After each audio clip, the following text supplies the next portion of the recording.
Perhaps the most appealing feature of going to an arcade was to experience something you couldn't get at home. Whether it was playing some ticket games, a few rounds of skee-ball, or in the case of today's topic, arcade light gun games. While light gun games have been available at home since essentially the dawn of console gaming, as the very first home video game console, the Magnavox Odyssey, had its own very realistic looking light gun for their game Shooting Gallery. The most famous example of an at-home light gun experience would have to be Nintendo's Duck Hunt with the iconic Zapper accessory. Really though, I would say it was the early to mid 90s where the light gun genre really hit its stride, and at that point, the at-home experience was near non-existent. The Super Nintendo's Super Scope had about only a dozen or so compatible games, it was awkward to hold, and it took about 37 batteries to power. The Sega Menacer, their counterpart, was an abject failure. Nintendo skipped over the concept entirely for the Nintendo 64. The PlayStation 1 and Sega Saturn had their own light gun controllers in the Gun-Con and Stunner respectively, but the gap between the high-quality arcade shooter and the at-home experience was widening rapidly. It wasn't until the Nintendo Wii came along, where the home console market for on-rail shooters picked up again, with absolute bangers like House of the Dead Overkill. So join me on today's episode of Push Start, where we look at some of the defining light gun games of the arcade heyday.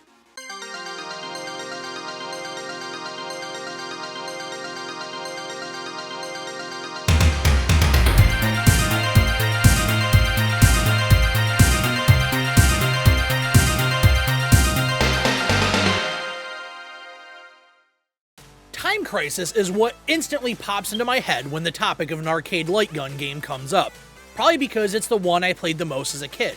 The closest arcade to us was one of the Namco timeouts inside of a local mall.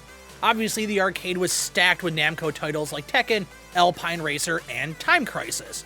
The cabinet for Time Crisis is huge and eye-catching. The best part of the game to me is the force feedback in the guns and the giant metal plate you depress with your foot to enter and exit cover.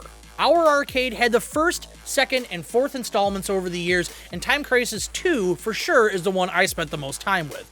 The opening outdoor cafe section is absolutely seared into my memory.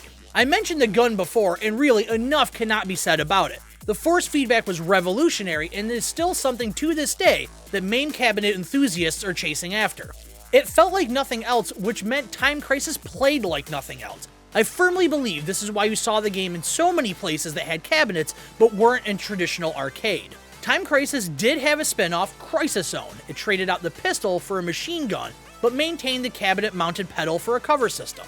I did play a fair amount of Crisis Zone and would certainly recommend it, but man, it's hard to top a stone-cold classic like Time Crisis. That being said though, Crisis Zone certainly holds its own in the light gun landscape. Think of 90s horror games and tell me you don't automatically jump to Resident Evil. As someone who didn't play those games, I relied on House of the Dead for my zombie fix. It certainly doesn't invoke the same sort of scare and dread that the Resident Evil games do, but when it comes to blasting zombies back to the cold graves they crawl out of, it's hard not to deny House of the Dead's place. It's actually kind of puzzling why this game was so big.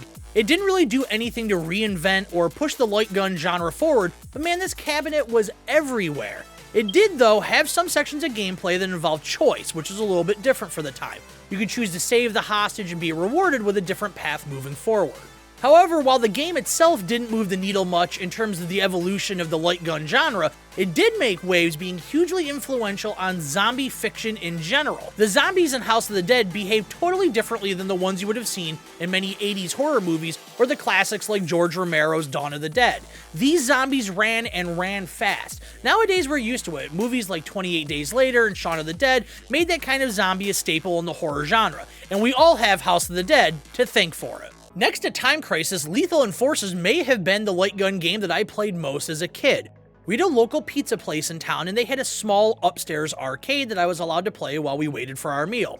It only housed a few games and one pinball machine, but man, they picked a fantastic lineup. I can still remember it vividly in my mind. Going from left to right was Lethal Enforcers, Golden Axe, Aliens vs. Predator, and Pole Position. Against the wall in front of all the arcade cabinets was a Terminator 2 pinball machine, one of the absolute best. Considering my family frequented this place pretty regularly, and my dad always gave me a couple bucks to play, I played quite a bit of Lethal Enforcers as a kid. Unfortunately, Lethal Enforcers doesn't really rank towards the top of the list of the best in the genre for me. It has a ton of repeated backgrounds and a pretty simple cops and robbers theme, but you can't deny the fact that it is an absolutely iconic game in the genre. The sequel tried to mix things up a little bit by bringing in a Wild West theme, but the two games together still kind of play on the sort of generic side. However, that hasn't stopped them from being one of the most popular shooters in arcades throughout time. Maybe it was the brightly colored pink and blue guns, maybe it was the seemingly endless placements in arcades, restaurants, and laundromats, or perhaps it's because sometimes you just want a simple game to play. Not everything has to be endlessly challenging and inventive. Your average arcade goer at the time sees two guns, a cop theme, and that's enough to get their quarters. A lot of the arcade business for developers and publishers was marketing and making your game stand out against all the others in the arcade. Who cares if the game is groundbreakingly good as long as it's fed a steady diet of delicious, delicious quarters? Oh, god damn it! That noise haunts my dreams. It's taunting me, mocking me. Area 51 is the game I cannot escape. At every dead or dying mall movie theater, it's there. At every bar that's coated with a thin layer of peanut shell dust and regret, it's there. It's inescapable. I swear this game is the undying fixture of the dead and buried arcade game scene. I've encountered Area 51 cabinets more than any other game in my life. It's reported that only 20,000 cabinets were made, and I'm not buying it for a second. It seems like they made like 500,000 and they're all existing within a 30-mile radius of where I grew up. What makes it worse is that the game is actually kinda good. That horrific nightmare mouth sound beckons you to pump a quarter in and you can't help yourself. What else are you gonna do while you're waiting for your chicken tenders to cook at the local college sports-themed chain restaurant? Area 51 was lauded as Atari's big comeback in the arcade scene. Truth be told, it is easy to see why. The game has an interesting subject matter, and not only does the cabinet stand out, so does the gameplay for those passing by. The enemies are clothed in bright colors, the game does that lovely trope of having to shoot objects being hurled your way. It's 2 players and was often bundled along with Maximum Force in the same cabinet. I know I've played a game or two of Maximum Force in my day, but I really do wonder how many people have come across an Area 51 cabinet and said, oh my god, I'm gonna play the other game instead. It's easy to rag on the game for some of its goofiness, and yes, that horrible sound it makes, but in all fairness, it is an incredibly important game in the genre, and helped Atari pull itself out of a rut lasting all the way back to when they released Primal Rage. Where do I even start with Revolution X? It's one of the silliest, baffling, most awesome decisions ever. Sure, let's give Aerosmith a video game. Let's make it an on-rails light gun shooter. Let's make CDs the grenade equivalent. My grandmother once gave me a $20 bill to spend at the arcade. I spent the entire $20 on Revolution X. We all make bad decisions from time to time.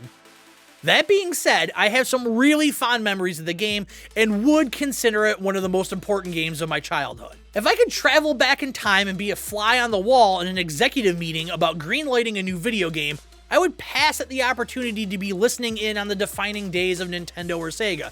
No, I want to be right there with f***ing Steven Tyler and Joe Perry as someone pitches them the idea of a video game involving them and their band and a domestic terrorist plot to kidnap them. The player character hijacks a helicopter to follow them all the way around the world. What's even crazier than all this is that the game is actually awesome. It's a legitimately great example of the genre and was released to rave reviews. A sequel and spin-off featuring Public Enemy was actually planned, but the home ports of Revolution X sunk so badly that all plans going forward for a sequel had their plugs pulled. Despite my amazing financial decision in the arcade, I still didn't have my Revolution X fix. I somehow conned my parents into going to CompUSA and buying the PC port. As I recall, it barely functioned. A mouse is certainly not a substitute for a machine gun. I think that licensed games, that being games based on a TV show or a movie, get kind of a bad rap. The long-standing joke online has always been that they're all terrible. It's true that a lot are, but most of those are from a very specific time period, roughly the PS1 and N64 era through the beginning of the Xbox 360 era. Absolutely, that's a long stretch of time filled with some truly awful licensed games, but ask anyone old enough and they'll tell you that the 90s were chock full of amazing licensed games. Nowadays, we have some instant classics like Marvel Spider-Man or Star Wars Jedi Fallen Order, but for a glorious fleeting moment in the 90s, we had some straight classics like Lion King, Aladdin, Aliens vs. Predator, and Terminator 2 Judgment Day in the arcade. T2 was one of the most striking cabinets out there. It had a wonderful color scheme to the cabinet, eye-catching artwork, especially for those fans of the game, an Uzi-style machine gun attached to it, and the attract mode was full of huge Terminators taunting you to play it. I sunk so many quarters into this machine as a kid. The closest arcade that had it was a ways away, so whenever I was there, I found myself absolutely glued to it. The gameplay itself is awesome despite having a mounted gun, which can be divisive to those that are fans of the genre. Most would prefer to have a gun that you could physically move around with, but honestly with T2 I never gave it much thought. Having the mounted gun works for T2. I don't know if I could picture this having a detached gun, just like I can't imagine Time Crisis having a fixed gun. Terminator 2 really knocked it out of the park as a license for amusement and game manufacturers. The first movie was fantastic, and at times brushing with the horror genre. The second, though, is a near non-stop thrill ride that oozed cool. The arcade cabinet was amazing, the pinball machine is god tier, and all the toys were must-buy for us that were growing up at the time. This is far and away a defining game in the light gun genre. Do you know why Silent Scope was a smash success? It had a full-size sniper rifle attached to it. Silent Scope really took everyone by storm. The first time I saw it in an arcade, it stopped me dead in my tracks, and I wasn't the only one. I mean, come on, who wouldn't be drawn to a game like this?